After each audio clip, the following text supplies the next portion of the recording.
नमस्कार, मैं शंभू कुमार सिंह और आप देख रहे हैं नेशनल दस्तक। सोचिए, दुनिया भर में लॉकडाउन है, कोरोना का कहर है, मानवता बचाने के लिए लोग त्राही त्राही कर रहे हैं, लेकिन एक शख्स है जिसको अपने पद की पड़ी है। और ये बहुजन समाज के लिहाज से बड़ी खबर है, आपको समझना चाहिए। नोटबंदी याद है आप लोगों को? नोटबंदी में एक खबर आई थी कि सबसे ज़्यादा पैसा जो है वो गुजरात में बदला गया था कोऑपरेटिव बैंक से।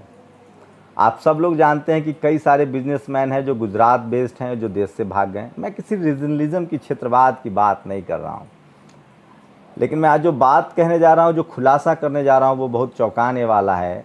और किस तरह से है वो समझिए। एक खबर आई थी द वायर पे कि किस तरह से अमित शाह के बेटे की संपत्ति जो है वो 16,000 गुना बढ़ गई है। मतलब 100-200 का बिजनेस जो है वो 100 करोड़ के बिजनेस के आसपास हो गए। लेकिन उससे भी बड़ी खबर है, आउटलुक में एक खबर छपी है कि अमित शाह के बेटे जो जय शाह हैं, उन्होंने सुप्रीम कोर्ट को एक चिट्ठी लिखी है कि मुझे दोबारा बीसीसीआई का सचिव जो है वो बनने दिया जाए। दरअसल मामला फंस गया है। बीसीसीआई अभी जो जय शाह हैं वो बीसीसीआई के सचिव हैं और सौरव गांगुली जो हैं वो उसके अध्यक्ष हैं। तो आप सोचिए कि कितने पावरफुल पद है और कितना। मैं तो खैर बीसीसीआई को ब्राह्मणवादी cricket control board of India कहता हूं। उसमें घोर जातिवाद भरा हुआ है। विनोद कांबली, सचिन की घटना आपको याद होगा। विनोद कांबली तो खुद को कहा था कि मुझे किसने करियर में बर्बाद किया। चलिए, आजकल कुछ ओबीसी के लोग दिख रहे हैं, यादव आ गए हैं टीम में, तो थोड़ा बहुत चलिए डाइवर्सिटी आ रही है। दरअसल खबर ये है कि बीसीसीआई का में लोधा कमेटी की एक सिफारिश है, नियम है कि कोई भी शख्स बीसीसीआई में किसी भी पद पर 6 साल से ज़्यादा नहीं रह सकता। उस लिहाज से जय शाह का टेन्योर पूरा हो रहा है, क्योंकि बीसीसीआई का नियम है कि आप स्टेट बोर्ड में या सेंट्रल बोर्ड में सिर्फ और सिर्फ 6 साल रह सकते हैं। तो 2013 से लेकर 2013 में बीसीसीआई के जो गुजरात क्रिकेट कंट्रोल बोर्ड है वहाँ जैसा काम कर चुके हैं और अब केंद्र में बीसीसीआई में आ गए, तो कुल उनका 6 साल का टेन्योर पूरा हो रहा है। अब कायदे से वो बन नहीं सकते हैं। सौरव गांगुली के साथ भी यही है, वो भी बंगाल क्रिकेट कंट्रोल बोर्ड में सेवा दे चुके हैं और अब उनका टेन्योर भी है 6 साल का पूरा हो चुका है।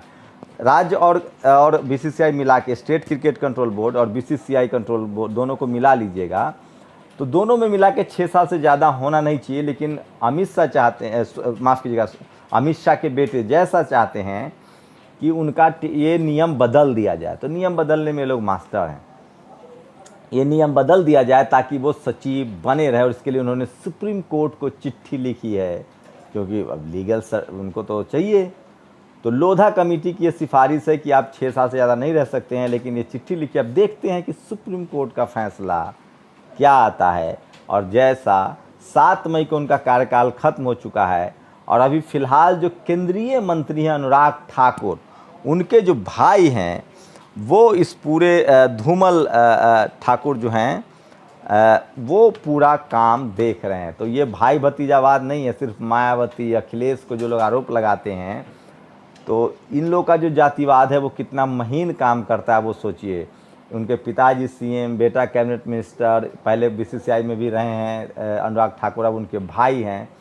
तो इसको कहते हैं सेट करना। तो ये सेट भी कर देते हैं और आपको पता भी नहीं चलता। और आप SC ST OBC माइनॉरिटी के दिमाग में सिर्फ मायावती, अखिलेश, तेजस्वी, हेमंत सोरेन, शिबू सोरेन, स्टालिनी, यही भाई भतीजावाज है। इसी को कहते हैं असरफी की लूट और कोयला पर छाप। जो खीरा चोर है उसकी पूरी बदनामी, लालू यादव को जेल, और जो हीरा चोर सब है वो बैठे हुए हैं। तो ये खबर थी। दूसरी बड़ी एक खबर बता रहा हूँ कि मोदी जी का देखिए, मोदी है तो मुमकिन है। मोदी जी कहते थे कि तेल का दाम घट गया तो मेरी किस्मत है। उसी मोदी जी के इस देश में सांप्रदायिक दंगे होते रहे। मैं ये नहीं कह रहा हूँ कि सिर्फ मोदी जी कर रहे हैं। इस देश में कई बार कई फैसलों से हिंसा भी हुई है, लेकिन आपको कोई बहुजन नेता नहीं मिलेगा SC ST OBC माइनॉरिटी का जो मुख्यमंत्री रहे या मंत्री रहे, कुछ ऐसे फैसले करे जिससे जान की हानि हो। ऐसा नहीं हुआ है।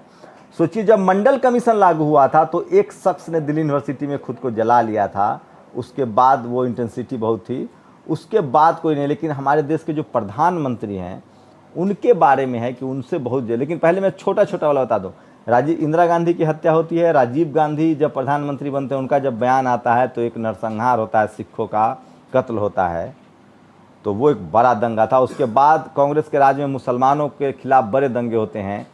लेकिन एक बड़ा फैसला उसके बाद राम मंदिर खोलने को लेकर जो नरसिम्हा राव जो फैसला करते हैं, और बीजेपी, तो बीजेपी के फैसले में तो खून बहता है।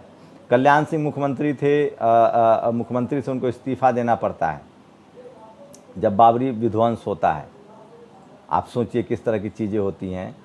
और नरसिम्हा राव उस समय प्रधानमंत्री थे और वहाँ जिस तरह से हमला हुआ। लेकिन वही जब रथ यात्रा निकली तब उसमें भी खून बहे दंगे हुए,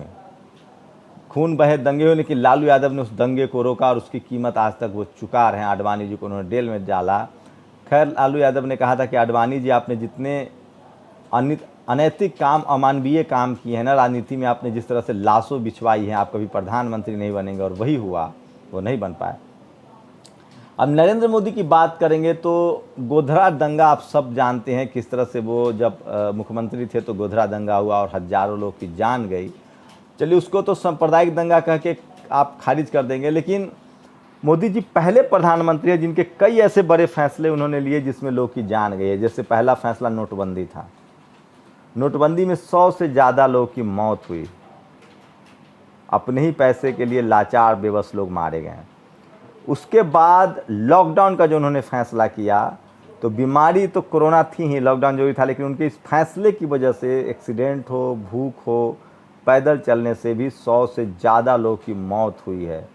उसके बाद CA/NRC का जो प्रोटेस्ट हुआ उसमें भी बहुत सारे लोगों की मौत हुई है। तो प्रधानमंत्री जी भी इसका भी वो कई चीज़ें वो नया करते रहते हैं, रिकॉर्ड होता है। तो नोटबंदी, लॉकडाउन, गोधरा और CA/NRC, ये 4 ऐसे नीतिगत फैसले थे। माफ़ कीजिए, गोधरा अगर छोड़ दीजिए तो नोटबंदी, लॉकडाउन और CA/NRC, ये 4 ऐसे फैसले थे जिनकी वजह से लोगों की जान गई। और इस मामले में भी प्रधानमंत्री हमारे इकलौते हैं, एक प्रधानमंत्री के तौर पे शायद ही भारत में कोई और प्रधानमंत्री होगा जिसके फैसले से लोगों की जान गई होगी। तो कई चीज़ें हैं वो प्रधानमंत्री के साथ टैग हो रहा है, कई सारी चीज़ें टैग हो रहा है, और जिस तरह से ये सब चीज़ें चल रही है ये सिर्फ जानकारी है। और हमारे प्रधानमंत्री ने खुद कहा था कि इस देश की जनता को हमसे सवाल पूछने का हक है। ये अलग बात है कि वो प्रेस कॉन्फ्रेंस नहीं करते हैं, ये अलग बात है कि उनके भक्त जो है वो ट्रोल करते हैं। लेकिन मुझे लगता है कि ये 3 चीज़ें हैं जो 3 नीतिगत फैसले हैं, खासकर नोटबंदी, लॉकडाउन और CA/NRC, जिसमें लोगों की जान गई है। आप लोग की क्या प्रतिक्रिया है इन दोनों खबरों पर? अपनी प्रतिक्रिया जरूर दीजिए, क्योंकि सोशल मीडिया है जिस पर आप अपनी प्रतिक्रिया दे सकते हैं। ये टीवी अखबार नहीं है कि पढ़ लिए छोड़ दिए, टीवी देख लिए छोड़ दिए। ये सीधे सीधे आपकी भागीदारी का सवाल है कि इस खबर से पर आपकी क्या प्रतिक्रिया है। आप लाइक करते हैं, डिसलाइक करते हैं, आपकी कोई प्रतिक्रिया है तो इस खबर पर अपनी प्रतिक्रिया ज़रूर दीजिए। अब पूरा वॉर सोशल मीडिया पर है आजकल। लगातार जो IT सेल है, कहा जाता है कि बीजेपी के पास 10 लाख लोगों का IT सेल है जो लगातार उन तमाम websites, YouTube channel, social media platform पे कंप्लेन करते हैं कि ये चैनल बंद हो, ये खबर हटाई जाए, डिलीट किया जाए ट्विटर से। तो मैं उन तमाम लोगों से कह रहा हूँ जो लोग इसको देखते हैं, पसंद करते हैं, कि आपको उसी संख्या में आके इसको लाइक करना होगा, कमेंट करना होगा, और तमाम उन वैकल्पिक मीडिया जिसको मैं बहुजन मीडिया, सोशल मीडिया, सबसे ईमानदार मीडिया कहता हूँ, उसके साथ खड़ा होना पड़ेगा। तो ये 2 बड़ी खबरें थी जो मैं आपको बता रहा था। आपकी प्रतिक्रिया का हमें इंतजार है। शुक्रिया। नेशनल दस्तक की आपसे गुजारिश है कि अगर इसको बचाना चाहते हैं तो नेशनल दस्तक को सब्सक्राइब करने के लिए रेड कलर के सब्सक्राइब बटन को दबाएं, फिर बेल आइकन की घंटी दबाएं। नेशनल दस्तक को बचाने के लिए बहुत जरूरी है कि हर खबर को शेयर करें, लाइक करें, कमेंट जरूर करें।